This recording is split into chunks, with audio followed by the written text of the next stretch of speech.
this has become a three-person race, and we will win the nomination. Ronald Reagan made us believe that it was morning in America again, and it was. Well, now the children of the Reagan Revolution are ready to assume the mantle of leadership. Marco Rubio remaining confident after his performance in South Carolina yesterday. My next guest is backing the Florida senator for the GOP nomination. He is South Carolina Congressman Trey Gowdy, joining me right now. Congressman, good to see you. Thanks for joining us. Yes, ma'am. Thank you. How was yesterday? You just heard what Senator Rubio said about Ronald Reagan. Is that the way you see him? And now, what's your reaction to yesterday's results? I thought yesterday was amazing. You know, when Marco hit the ground 10 days ago after New Hampshire, it was a very different feeling. But he worked so hard. He had a guy named Tim Scott waiting on him 10 days ago. And together, Tim and Nikki Haley got Marco in front of the people of South Carolina. And to finish second last night, after his obituary had been written in New Hampshire, was amazing. Yeah, it was, and you could see it. Now on to the next contest, where it's really a tight race with Senator Cruz and as well as Donald Trump. What's next to take this to the next level?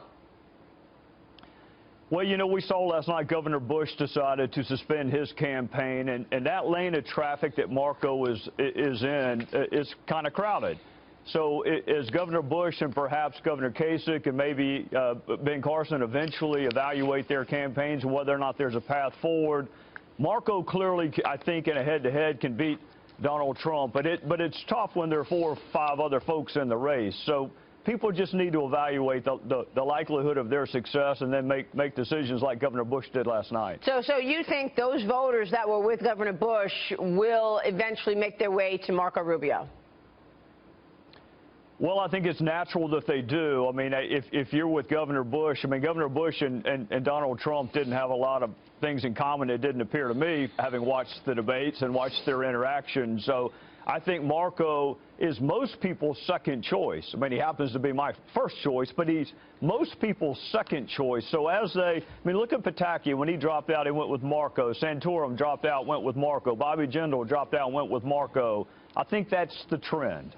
So yesterday I was watching some sound bites, and Senator Rubio was saying that, look, now Trump needs to step up in terms of specifics, in terms of real solutions, and get granular. Is that what Senator Rubio is going to do? And knowing that the economy is one of the most important issues for voters and then national security, what are those specifics that Senator Rubio is going to be focused on?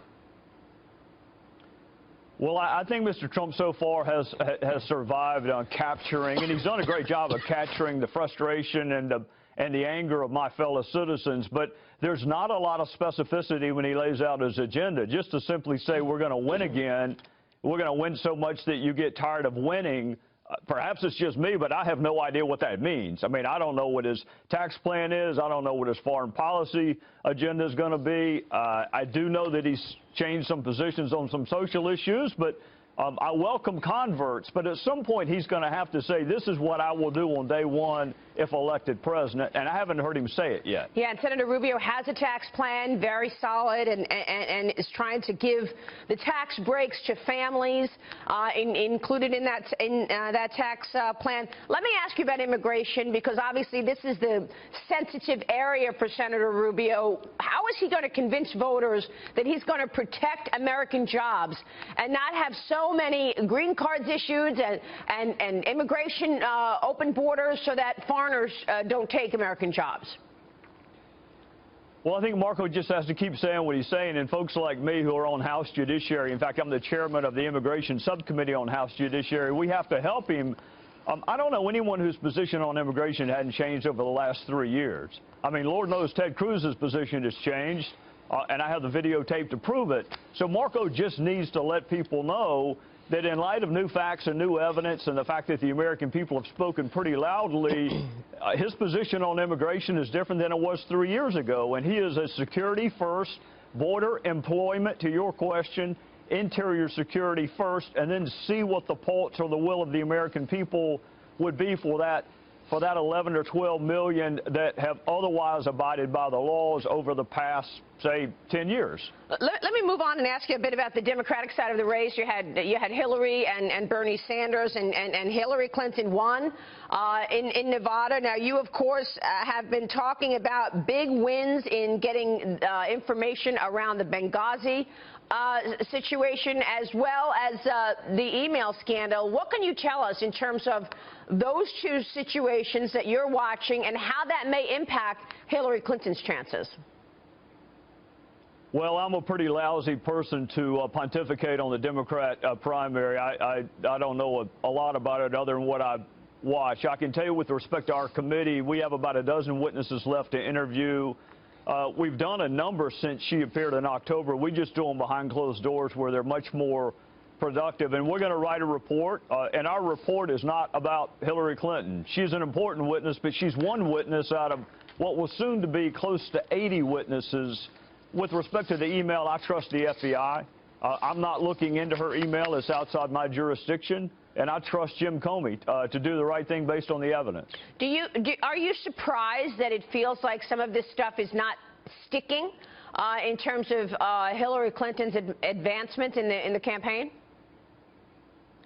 When you say not sticking, I don't think anybody in the world thought she would be in a dogfight with a Democrat socialist from Vermont. So there is an argument to be made that apparently something is sticking or she would already be the nominee. Yeah, that's a fair point. It is actually quite extraordinary that Bernie Sanders is as close as he is to her. You think that it's because people don't trust her? I just think it's an unusual cycle for anyone who's ever held public office before. That's true on our side, and I suspect it's true on their side. I mean, Bernie Sanders captures the frustration and anger with the folks on their side like Donald Trump does on ours, and how they sort all that out. They have not come to me for advice. My Democrat friends and colleagues have not, so I try not to weigh in on their process. But I know no more than what the polling indicates, and the polling indicates that there is a credibility issue with her. And people will forgive you for being wrong. They will not forgive you for being disingenuous. Yeah. And that's something that we all have to keep in mind. Congressman, good to have you on the program this morning. Thanks so much. Yes, ma'am. Thank you. We'll see you soon.